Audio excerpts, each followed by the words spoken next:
Good morning, good afternoon, maybe even good night if you're doing this at 3 a.m. like some of my students like to do. Hi, my name is Miss Simon. For those of you guys who don't know me, I know I'm supposed to get maybe like 12 new kids for second semester.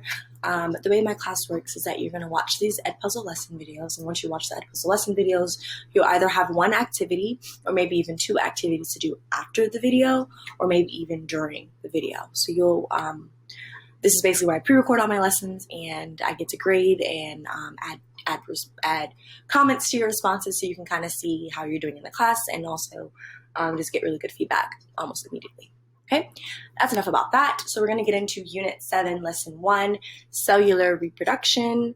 We're going to talk about what are cells and what they do. So look at this picture right here. So we already know that as humans, we are born very, very small. But somehow, over time, we get larger and larger and larger. Now, one thing that we all know is that we are made up of cells, right? Humans are made up of billions of cells. Plants are made up of millions of cells. Everything that is living is made up of cells. The cell is the smallest unit of life. But one thing that students may think that is incorrect is that in order to grow, the cells just get bigger. Well, no. Cells have a maximum size in which they can be because of the way that they have to transport materials. A cell cannot transport materials if a cell is this big, right? Cells must be really small so they can easily transport and exchange materials. Otherwise, it will die. So instead of cells growing to be these giant, big cell things, they're just going to divide. They're going to split in half. And as they split in half, they're just making more and more copies of themselves. And then that is how we grow, okay? That is how we grow. Same thing here with the butterfly. Butterfly starts off as an egg. The egg turns to a caterpillar. The caterpillar goes into the chrysalis, and the chrysalis makes the actual adult butterfly. But again, it has to go from this size to that size, to this to that. Well, that is literally by cellular division. The cells are dividing, and as they're dividing, they are activating different genes. And as they activate and express different genes, and we know that they're going to express different mRNA. If they have different mRNA, then we know that they're going to have different amino acids and protein products, which gives it the different characteristics, right? Tying that back into protein synthesis from last semester, okay? So just make sure that we all understand that concept. So again, facts that we already know. All living things are made up of cells. Healthy cells are going to perform vital life functions. And cells are actually going to have specialized jobs. Right? Your kidney cells look different from your skin cells, which look different from your nerve cells in your brain and your spinal cord, which look different from your teeth cells, which are different from your nail and your hair cells. They're all different cells. But, cells do not live forever. As cells die or get killed, they must constantly be replaced by new cells or else the organism cannot survive. Can you imagine if you were to get cut by something and those cells had no way of regenerating, then you would have that cut on your body forever, right? But obviously we don't have that because cells can be replaced by new cells through a process known as cellular division, cellular reproduction. Okay, so that was kind of a little bit of a warm up, an intro into what is cellular division. So our objective for today is to learn what the cell cycle is. This is the cell cycle, a little hint, and you also should be able to describe to me what is occurring in each step of interphase, G1, S, and G2. So if you haven't already, I recommend that you have out some sort of notebook that you can write little bit of notes in it. Last semester, my students who did the best overall, who understand, who have a really, really, really good chance of passing STAR the first time, are the ones who are taking, even if it's just like a page of notes for each lesson, where you just write down the main ideas as you're learning them. That way you can actually remember them. So I recommend doing that. Okay, but again, we're talking about the cell cycle today, so you're going to learn about what all these different letters mean, and obviously, a cycle goes into a circle, which goes into a circle, which goes into a circle, so we're going to learn about how cells do that. Yeah, cool. So, sometimes you accidentally bite your lip or skin your knee, but in a matter of days, that wound heals. Is it magic, or is there another explanation? Every day, every hour, every second, one of the most important events in life is going on in your body. Cells are dividing. When cells divide, they make two new cells. A single cell divides to make 2 cells, and then those 2 cells divide to make 4 cells, and so on. We call this process cellular division or cellular reproduction because new cells are formed when old cells divide. The ability of cells to divide is unique for living organisms. Okay, this is one of the reasons in why viruses are not alive, because they do not have cells, they cannot divide. Okay, so biology, the only science where multiplication and division mean the same thing. Get it? Because it's like originally it's 1 cell, and it's going to multiply because turning into 2, but that cell is also dividing to make 2. So puns. How are new cells made? So remember that there are all these different types of cells in your body. All of these cells in your body exist, right? We have endothelial cells which line different cavities of your body, pancreatic cells in your pancreas, sex cells such as eggs and sperm, fat cells, adipose, and stem cells. Okay? All of these cells have the exact same DNA inside. Read that again. All of these cells have the exact same DNA inside of them. The only reason that they look or act different from each other is because some genes are turned on and other genes are turned off. Because each cell only has to turn on the genes that they need in order to do their job properly. Okay? Remember that. All cells have the same DNA. It doesn't matter. If you're going in for a DNA test and they took a muscle cell, it would have the same DNA as if they took a bone cell from you, if they took a skin cell from you. All of your cells have the exact same DNA inside of them. Okay? Cells grow and divide through the cell cycle. So again, a cycle is going to be something like where you enter and then it continues on in a circle. And you might enter it again, and you might even enter it again and again and again and again. Okay, so the cell cycle, that's how cells grow and divide. For each trip through the cell cycle, one cell is going to split into 2. When the cycle repeats continuously, over and over and over again, it's going to result in a continuous production of new cells. They're just going to keep dividing and dividing and dividing and dividing. Okay. So some terminology. That the cell that is going through the division is known as the parent cell. And once it forms 2 new cells, those are called the daughter cells. Okay. Once this one is ready to divide, it becomes a parent. We start to call it a parent cell. Then that parent cell is going to split into 2 daughter cells. Okay. So again, when it's going through division, it's known as the parent cell. When it splits into 2 cells, those are called daughter cells. Don't ask me why they're not called son cells, because I don't know. They call them daughters. I didn't do it. Okay, so there are 3 phases of the cell cycle. So the 3 phases. First one is known as interphase.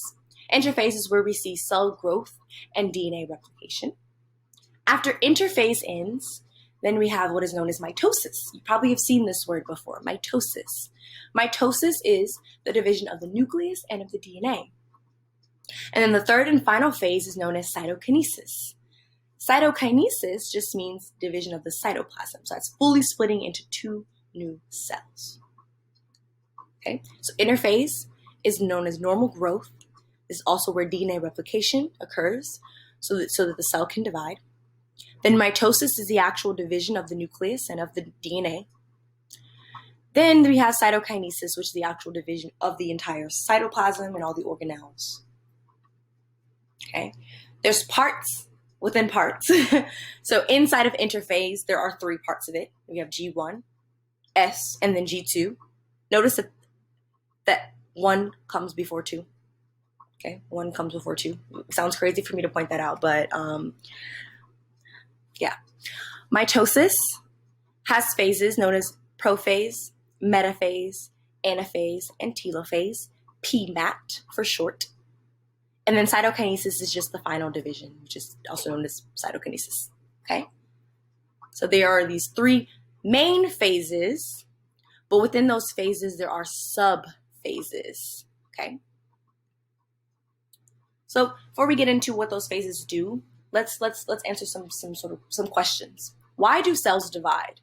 For many reasons. So cells can replace old, dead, or damaged cells, or they can divide so so the organism can grow larger, right? So again, yeah, old, dead, or damaged cells, or if the organism needs to grow larger, or maybe even both, like cells divide for those reasons.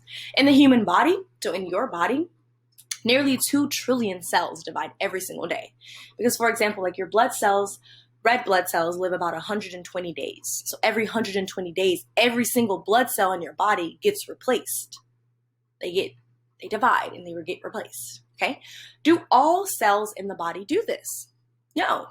The only cells that have gotten too big, too weak, or too old will divide. But most cells in your body are going to stay in the resting phase, which is known as G naught. That's how you say that. You say it as G naught. Okay? Don't say G0. It's called G naught. Okay? And that'll help you out whenever you get to calculus, because you'll be seeing lots of knots. Okay? It's not zeros, they're knots. Okay? So the resting phase known as G naught. So how long does this whole cycle take? Right? How long does it take? Well, it varies. Some are going to divide in 8 minutes. Others are going to take the whole year. And some cells are going to never divide. So on average, they've calculated that the cell cycle takes about 12 to 24 hours, depending on how complex each cell's job is. Right? Because remember, they all have the same DNA inside of them. But, some cells are going to have a little bit of a more specialized job. They're going to have more genes activated. They're going to have more features for them to do their job. So their cell cycle might take a little bit longer to really make sure that they've, are able to do their job properly. Okay, so interphase. Interphase is where the cell spends most of its life. So meet Selena. This is our generic cell. We're going to use her to model the entire cell cycle, so across the next couple lessons. Okay, so you'll get used to seeing Selena. This is Selena. Again, this is the cell. And this is Selena's nucleus. So G1 is the first part of interphase. How do I know it's the first part? It literally has a 1 in it. G1. Growth 1. The cell cycle is going to go through normal growth and function. So again, growth 1. What is this?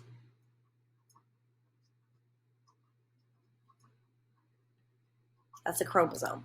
How do you know that that's a chromosome? Because it's inside of Selena's nucleus, and we know that nucleus has DNA. Boom. Good. Great.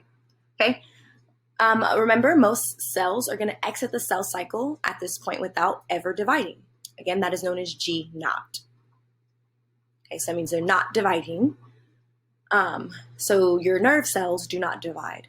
So you're born with nerve cells, and that's just, how they are. They don't divide. Then we have S phase, which is part of interphase. That is where DNA is replicated. So notice something here. Where we had 1 chromosome, now we have 2 chromosomes. So the chromosomes have actually been doubled. Okay, so fun fact, not so fun fact, basically a fact you need to know. Synthesis, S phase, okay? The S stands for synthesis of new DNA, okay, of the DNA. And then, of course, we have infamous G2, which is just growth phase number 2. Remember, we had G1, then we had S phase, now we have G2. That's when the cell is actually going to prepare for mitotic division. It's going to double check that it has all the necessary materials in order to do its job. Make sure it has the right copies of DNA, because sometimes there are mistakes that are made, and the cell wants to avoid mistakes, obviously. Then we have mitosis, which is division of the nucleus and division of the DNA that we just made a copy of in S phase. And there, of course, there's cytokinesis, which is division of the cytoplasm. We're going to get into those in a couple other days, because first we have to talk about DNA replication. This is going to occur in interphase, and specifically, it occurs in the synthesis phase of interphase. Okay, look at this cell right here. As you notice, it starts with some chromosomes, and then they get doubled. Okay, because we're talking about DNA replication. So DNA is to you as blank is to a cake. I want you to think about this analogy for a second and then let me know. DNA is to you as blank is to a cake. Recipe. How does that make sense? Well, remember that DNA is the instructions for making all your proteins which make up your body. The recipe is the instructions for all the things that you need to make a cake. So DNA is to you as a recipe is to a cake. Okay? Remember our infamous central dogma, DNA, transcription, mRNA, translation into amino acids, which get folded into proteins, which get expressed by genes. Okay? So remember, DNA is a recipe for each organism. And again, remember this process. Now let's review DNA structure. So this right here is a monomer of DNA. This is the sugar, that is the phosphate, and that is a nitrogenous base. Now we're going to go together and fill in these. So if you need to take a second to review DNA structure from our last lesson, go ahead and take some time to do that.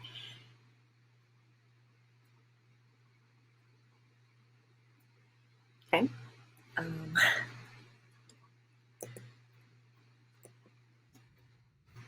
So what is the monomer of DNA? What is this called? Nucleotide. Good. All right, now we're going to review our base pairing rules. So A pairs up with what on the other strand? T. Good. A and T pairs. Apples on trees. Good job. And how about C is going to pair up with? On the other hand, it's going to complement with G. Good. So remember, adenine pairs up with thymine, while cytosine complements with guanine. These are the complementary base pairing rules, so that if you are told one side of the DNA strand, you can easily and immediately figure out the other side of the DNA strand. Yes, good job, good job, good job. Something that I want to point out that I think I might have glazed over, but is very important for you to know, hydrogen bonds.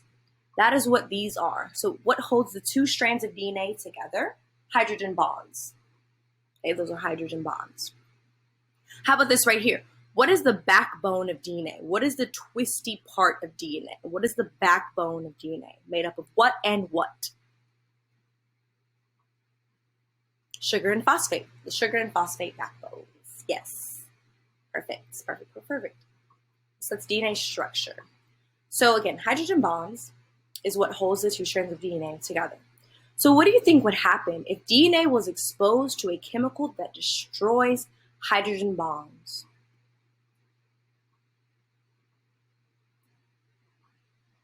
Well, DNA would definitely unzip into its two separate strands, right? So if I expose this DNA strand to something that destroys hydrogen bonds, that means all of this will get snipped, destroyed, which means that they will now means that now we'll have two separate strands. They'll unzip into two separate strands. All right. Why must DNA replicate? Well, let's just review really quick. So we have the cell cycle. All right, so you go this way because the arrow is pointing that way. The cell cycle. We have G1, we have S, and we have G2. These are all interphase. And then we have mitosis and cytokinesis, which we didn't talk about in depth today. That's okay. You don't need to know that information for this problem. Okay. One thing I also want to point out to you is that most of the cell cycle is in these phases. Most of cell cycle is getting ready for division. Division is relatively quick compared to getting ready for cell cycle. Okay, so interphase is long. So DNA is replicated. So there's chromosomes, then they get replicated into, they're still called chromosomes. They're just now 2 copies of each. Okay. Again, we have a parent cell. DNA is going to replicate. Then it's going to split into 2 daughter cells. DNA is replicated during what part of interphase again? S phase of interphase. Good job. S phase stands for synthesis phase of DNA. Perfect. So, okay, I have a question for you. If there was some sort of error, some sort of mistake made by the cell, which happens, if DNA did not replicate and the cell went on to divide, anyways, without replicating DNA, the daughter cells would have blank of the DNA needed for life. Fill in that blank for me. Okay, look at this picture. If DNA, let's say DNA did not replicate, that stage was skipped, what would happen to the daughter cells? Okay, they would only have half of the DNA needed for life. And so let me prove it to you. There's a parent cell right here. There's 4 little things. That means that in the end, after cellular division, a cell that can normally function is going to need those 4 chromosomes. Okay, so let's say if there's no DNA replication and that cell just split into 2, each daughter cell would have how much DNA in them? They would each have 2 lines. They would have 2 chromosomes. Is that the normal amount that they need? No, that's half. Okay, that is why DNA replication is very, very important. S phase is extremely important because if S phase has an error, then the daughter cells will have half their DNA. If they only have half their DNA, can they function normally? Can they continue on? No, they cannot. Okay. So again, why is DNA so important? Why have we been talking about DNA since literally like November? Well, DNA is a heritable molecule that we get from our parents. When needed, DNA-based sequences can be transcribed and translated into functioning proteins that give us our unique traits. When needed, DNA will be replicated so that each of the daughter cells is going to end up with the correct amount of DNA following division. Okay? Again, this occurs during the synthesis phase of interphase. Okay, so the parent cell, and it goes through S phase, and then it looks like that. Once it goes through S phase, and it's ready to fully divide, then it's going to divide into 2 daughter cells. Are going to end up with the correct amount of DNA. Okay, so again, why is DNA replication so important? Why is S phase so important?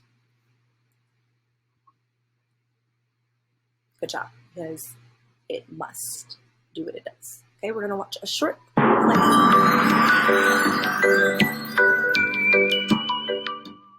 It might be hard to believe, but at the very start of your life, you are a single, microscopic cell called a zygote. Your body now contains millions of cells, which all came about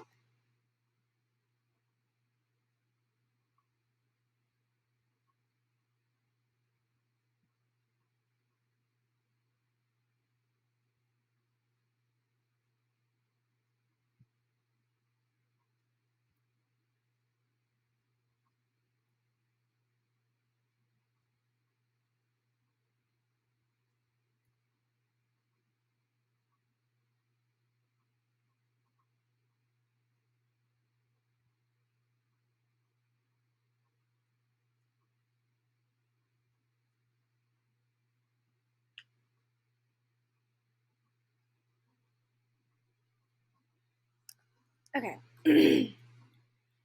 Okay, so now that you watched that video and it kind of summarized what I just was talking about, now you're going to play this game. So basically the way that the game works is every cell is going to have DNA. When a cell divides, the DNA is going to make 2 copies of itself. Okay, an enzyme is going to unwind the DNA, and then each strand is going to attract the complementary bases to make an identical copy of the original base pairs. Okay, the enzyme is then going to bind to them, and then they're going to twist it into a DNA double helix that we know of, right? The double helix. That's the name of the shape. Okay, so your job in this game is to attach the correct bases to the new strand of DNA. Okay, so you're going to go ahead and do that.